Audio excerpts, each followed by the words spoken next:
On arrive au neuvième, le neuvième fruit de l'esprit. Moi, je me dis, qu'est-ce que vous avez été patient parce que ça fait 10 sabbats de suite que je vous prêche et vous êtes encore là. Donc, quelque part, j'espère, vraiment j'espère, que dans le moment à toi la parole, je vais commencer à entendre petit à petit des témoignages et de dire, écoute, Léo, oui, c'est vrai que Dieu il fait des miracles, mais le miracle le plus grand qu'il a fait dans ma vie, c'est qu'il a commencé à changer mon caractère de chien. Je ne sais pas si quelqu'un il va dire que c'était un caractère de chien, mais qu'il a métamorphosé ma vie, quoi. Alors, permettez-moi de commencer, comme d'habitude, avant de rentrer dans la maîtrise de soi, avec ce texte-là, et j'aimerais que pour une dernière fois, en tout cas pour le neuvième fruit, on puisse le lire ensemble. Ça vous va? OK? 1, 2, 3.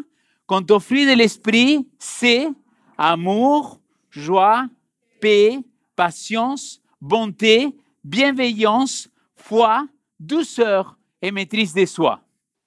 Alors, ensuite, on a vu que dans ces fruits de l'esprit, on aurait pu les qualifier en 3 groupes différents, que c'était une des interprétations possibles. Et on a dit que les 3 premières, l'amour, la joie et la paix, c'est nous envers Dieu. Ensuite, un deuxième groupe, que c'est patience, bonté, bienveillance, c'est moi envers l'autre. Et que les 3 dernières que nous sommes en train de voir maintenant, c'est-à-dire foi ou fidélité, comme on l'a vu, douceur et maîtrise de soi, c'est plutôt par rapport à moi, à comment moi je vivre ma vie en tant que chrétien.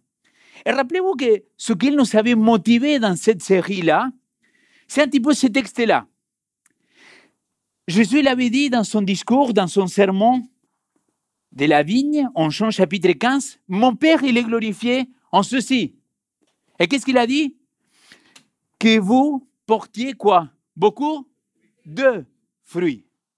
Il n'a pas dit des fruits. Donc là, permettez-moi de penser que Jésus-Christ, il avait en tête, à travers son Saint-Esprit, que Paul, un jour, il allait écrire quelque chose, il allait dire les fruits de l'Esprit. Ce n'est pas les fruits de l'Esprit, c'est un fruit. Et tout ça, il vient comme un combo dans ta vie. Et il a dit, bah voilà, si toi tu es mon disciple, il faut que tu produises des fruits. Et les fruits que je veux dans ta vie, c'est des vies transformées. Et rappelez-vous qu'un des textes de quelqu'un qui n'est pas chrétien, mais qui a un peu mis le christianisme face à sa réalité, c'était Gandhi. Et Gandhi, il avait dit quoi? Il avait dit, moi, je deviendrai chrétien le jour que je verrai un chrétien 24 heures sur 24. L'une de toutes ces phrases-là qu'on a étudiées ensemble. Alors, aujourd'hui, c'est la maîtrise de soi. Et je vais vous raconter quelque chose. Dans ma vie de pasteur, je me suis dit, jamais de la vie je vais prêcher sur la maîtrise de soi.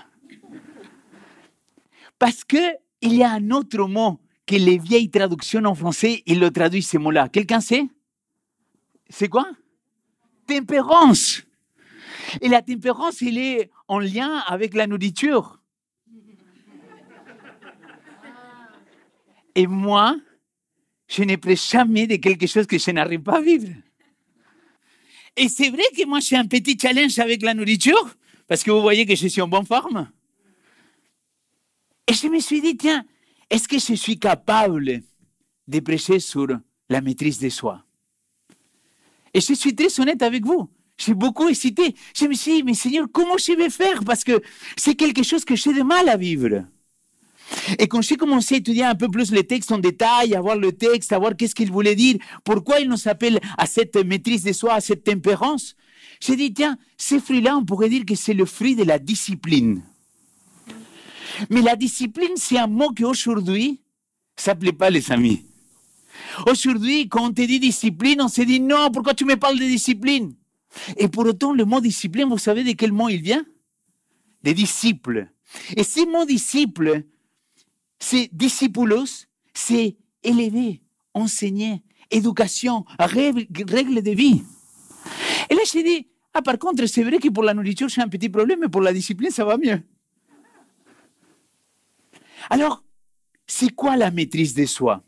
C'est un mot-là qu'on pourrait utiliser comme tempérance. Écoutez la définition de tempérance. Modération des désirs, des plaisirs, notamment la nourriture et l'alcool.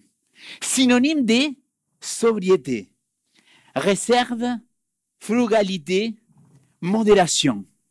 Ça veut dire que quand on va parler de maîtrise de soi, on va parler quelque part d'être modéré dans ma façon de vivre. Mais est-ce que cela, je dois l'appliquer que à la nourriture? Sinon, je ne serais pas là, les amis. Alors, allons-y. Notre Seigneur Jésus, notre Dieu, il peut nous inviter à vivre les fruits de l'Esprit parce qu'il est tempérance, il est maîtrise de soi. C'est-à-dire, il incarne la maîtrise de soi. Et pour cela, c'est très compliqué parce que le mot en Galates, chapitre 5, il apparaît que 3 fois dans le Nouveau Testament. Mais vous savez, il y a un mot dans le grec que parfois il peut être décortiqué, comme je vous ai expliqué par exemple par rapport à la bonté. On dit que la bonté, c'est un attribut de quelqu'un qui est bon. Vous vous rappelez? Alors, ici, dans la maîtrise de soi, on pourrait dire la même chose. Donc, il a la maîtrise de soi, c'est un mot qui apparaît 3 fois. Et ce mot-là, il vient d'un mot que, on pourrait le dire, je vais vous le dire juste pour que peut-être vous le reteniez ou pas, mais c'est Kratos. Et quand je suis parti voir qu'est-ce que c'était le sens de Kratos, c'est puissance. Quand on parle de maîtrise de soi, on parle de puissance. Et je me dis, attends, qu'est-ce que ça veut dire ça? Pourquoi on parle de puissance? Qu'est-ce qu'il a voulu dire le texte? Alors, ces mots-là, il apparaît en plusieurs fois, d'accord? Mais c'est une notion qui doit exprimer une idée de puissance. Et là, je me suis dit, tiens, là, il y a quelque chose d'intéressant.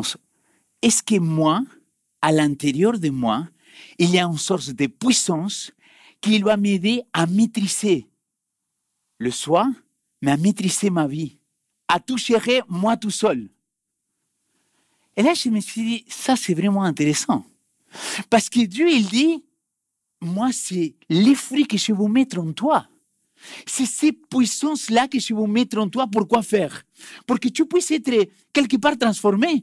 Pour que tu puisses dire, Seigneur, donne-moi cette puissance dans ma vie pour que je puisse vivre en vie transformée selon l'Esprit.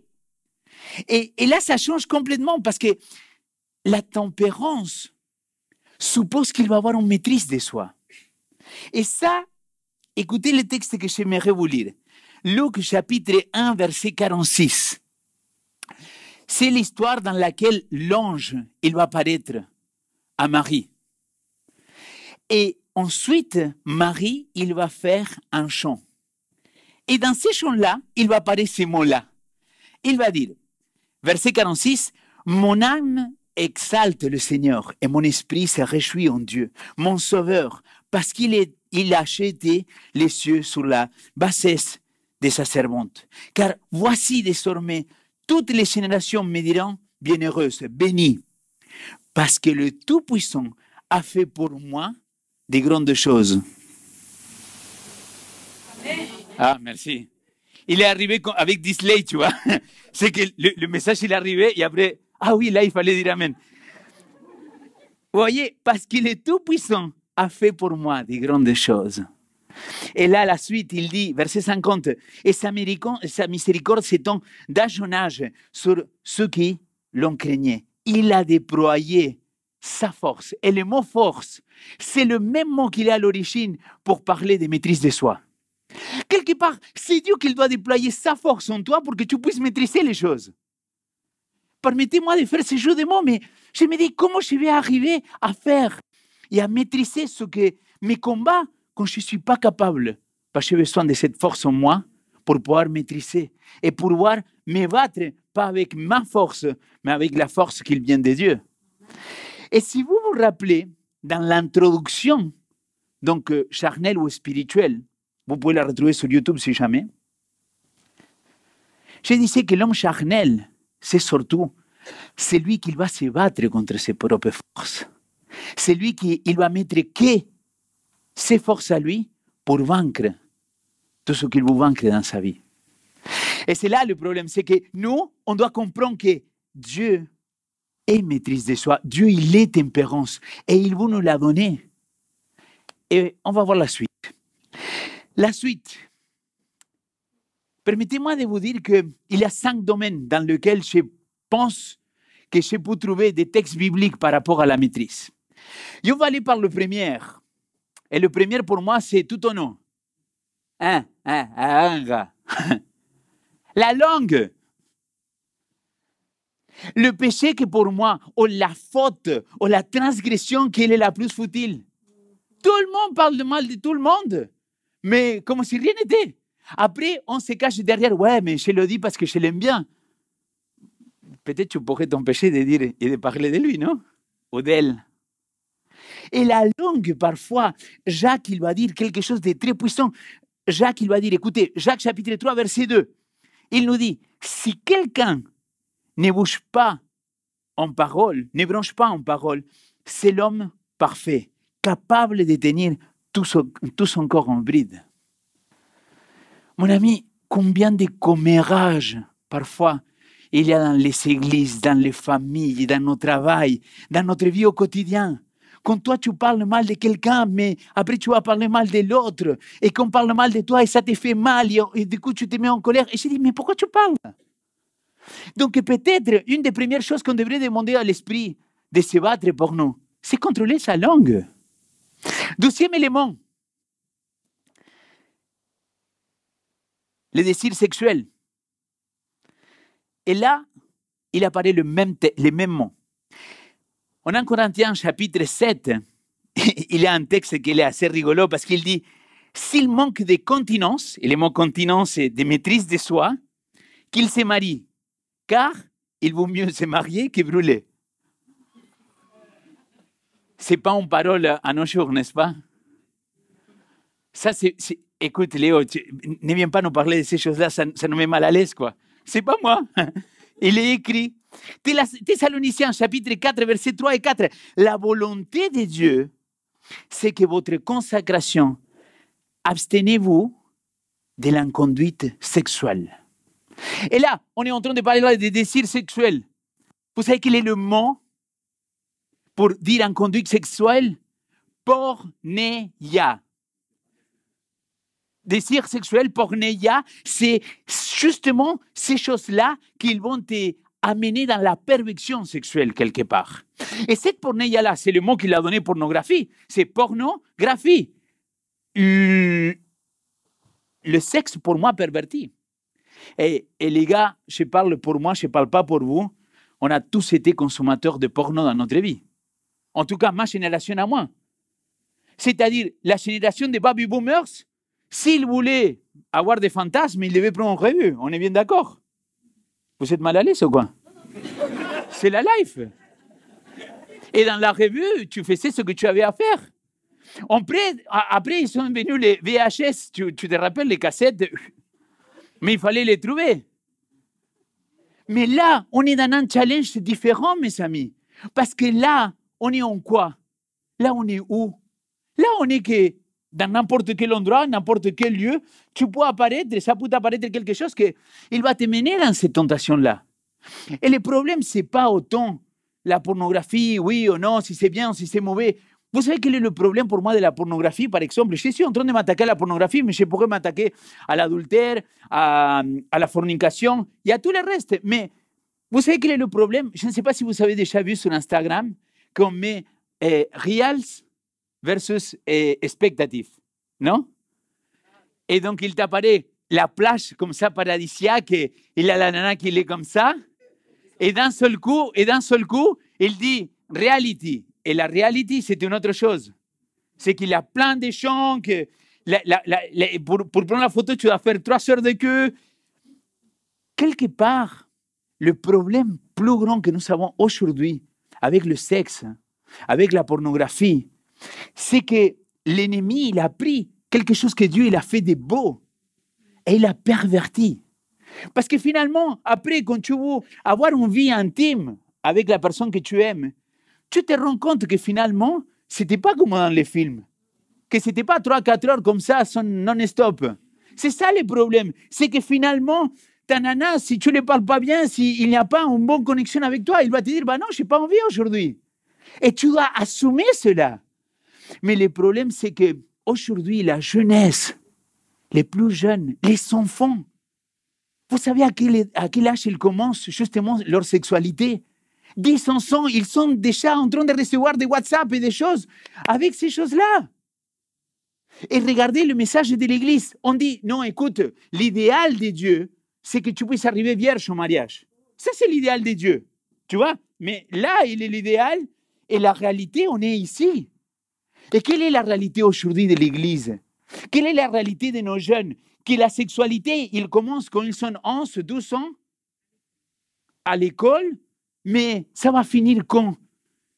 Normalement, ils pourront commencer quand? C'est quand qu'ils pourront se marier? La société le dit aujourd'hui, bah, tu peux te marier quand tu vas trouver ton travail, après tes études, quand tu vas avoir ta maison. Bah, vous voyez qu'ils sont 15, 20 ans.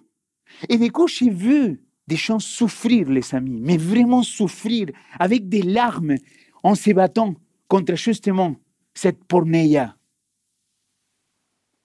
Des gens qui sont parfois fracassés, les amis. Qu'ils me disent, je vais m'en sortir, mais je n'arrive pas.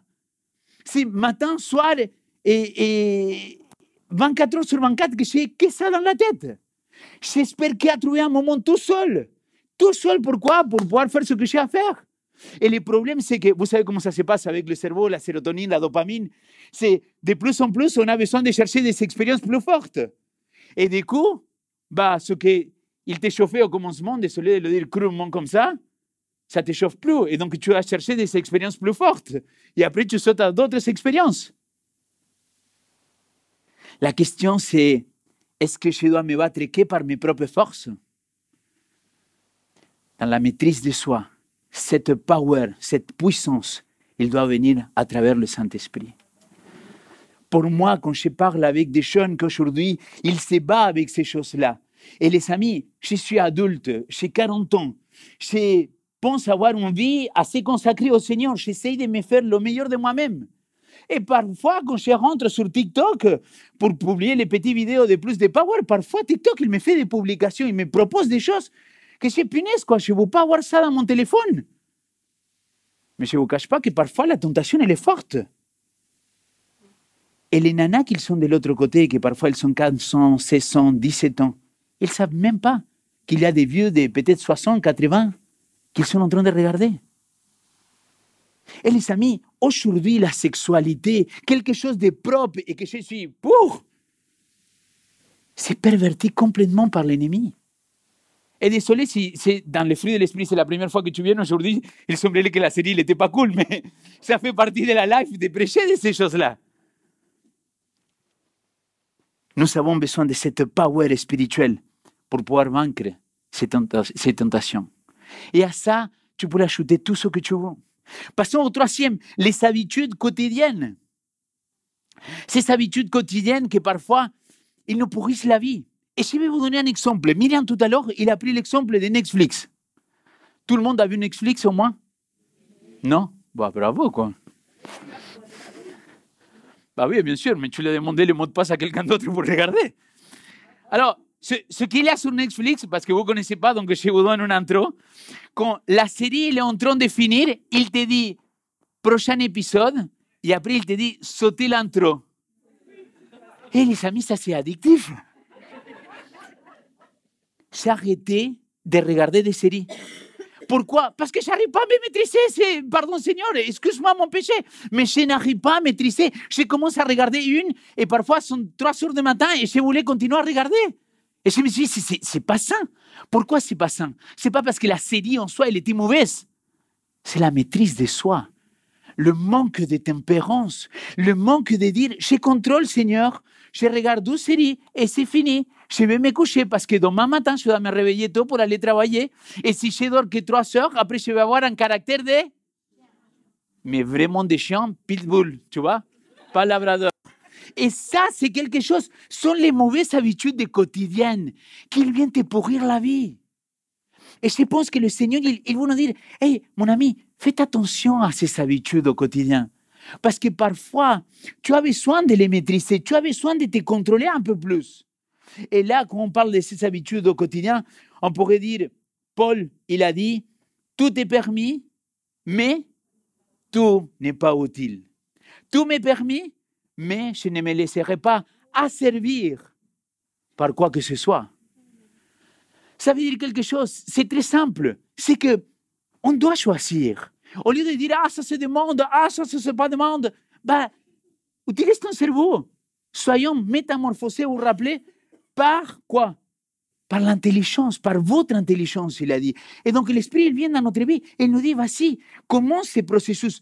À travers quoi? À travers mon esprit, avec cette power, avec cette puissance. Numéro 4, des pensées. Maîtrise de soi, les pensées. Si vous ne l'avez pas vu, il y a une prêche qui s'appelle La puissance de la pensée. On l'a fait à Vivo il y a quelques mois en arrière. Et dans cette prédication-là, j'ai dit, amenez toute pensée captive à qui? À Christ.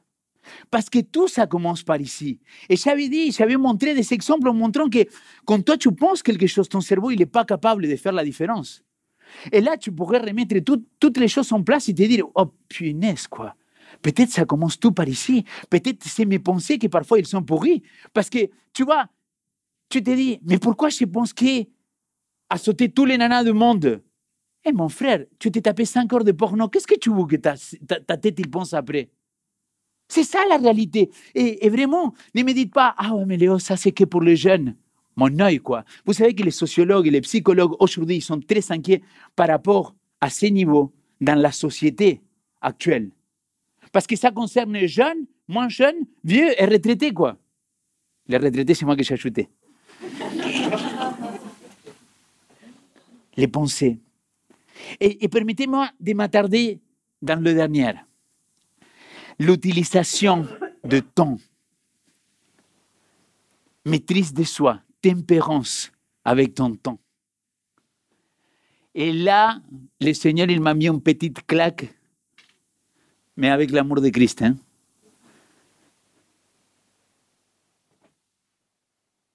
Comment tu es avec le temps que Dieu t'a donné?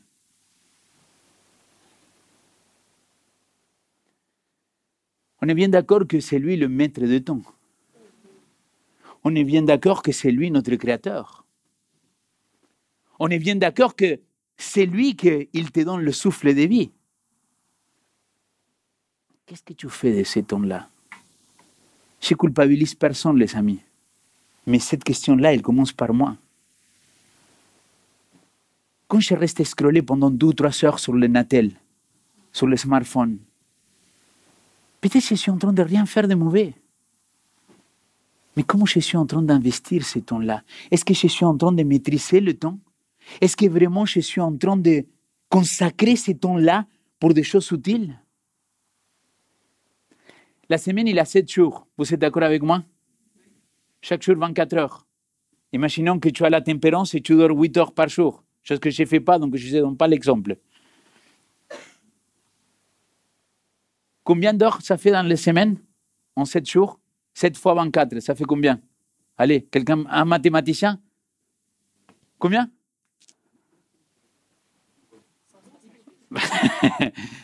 168. Combien d'heures? Voilà. Et là, j'entends des gens dire, ah mais on ne va pas rester 12 heures à l'église quand même. Quoi? On doit venir faire des cartons à draps pour envoyer à des orphelins en Moldavie? Ah mais moi je n'ai pas le temps. Et parfois, avec l'amour de Christ, vous vous rappelez le texte de la semaine dernière? Mais nom d'un chien, qu'est-ce que tu vas faire d'autre que servir le Seigneur aussi? Est-ce que ça ne devrait pas être parmi nos priorités aussi? Des 168 heures. 1 heure à la semaine, tu n'es pas capable de venir voir le Seigneur. C'est pas culpabilisant, c'est juste que je me dis, punaise quoi, Seigneur. Parfois, on a du mal à maîtriser le temps. Alors, j'aimerais avancer et regarder le texte que Paul il va citer. Tous ceux qui combattent s'imposent toute espèce d'abstinence. Le même texte. Vous savez de quoi il est en train de parler? Ces fameux textes qu'il va dire, j'ai couru avec persévérance et j'ai gagné ma couronne. Elle a dit, et cette couronne-là, c'est aussi pour toi.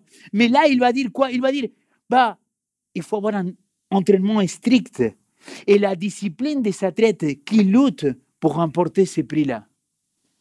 Et là, la question, c'est, est-ce que vraiment j'applique cette discipline dans ma vie? est-ce que je suis un véritable disciple de Christ? Est-ce que vraiment, je m'autodiscipline tous les matins pour prendre un temps avec Dieu? Ça ne va pas être 1 heure, 2 heures, 3 heures. Ça peut être que 5 minutes, 10 minutes. Prendre un temps de prière, un temps de lecture de la parole. Est-ce que je prends le temps de me discipliner? Et tu te dis pourquoi? Ben parce que quand tu te disciplines pour aller chercher l'Esprit, l'Esprit, il vient faire la transformation de ta vie. C'est ça que Paul il essaye de nous dire. C'est ça que Paul il dit. Et mon ami, ne te trompe pas dans les priorités. Maîtrise le temps. Laisse cette power en toi t'aider à contrôler ta life. Dernier texte. Je sais qu'il est un peu long, mais regardez ce qu'il dit. C'est 2 Pierre, chapitre 1, versets 5 à 8. C'est le même mot que dans les fruits de l'esprit. Pour cette raison même, faites tous vos efforts pour enrichir votre foi d'une excellente conduite et votre excellente conduite de la connaissance de Dieu. À votre connaissance de Dieu, ajoutez quoi? La maîtrise de soi. À votre maîtrise de soi, la persévérance. Et à votre persévérance, ajoutez l'attachement à Dieu. Et à votre attachement à Dieu, ajoutez l'affection fraternelle. À votre affection fraternelle, l'amour. En effet, si vous savez ces qualités et si vous les développez, elles vous pousseront à agir et vous feront progresser dans la connaissance de notre Seigneur Jésus-Christ. Mais la personne qui ne possède pas à la vue si courte qu'elle ne devienne aveugle, elle oublie qu'elle a été purifiée de ses péchés autrefois.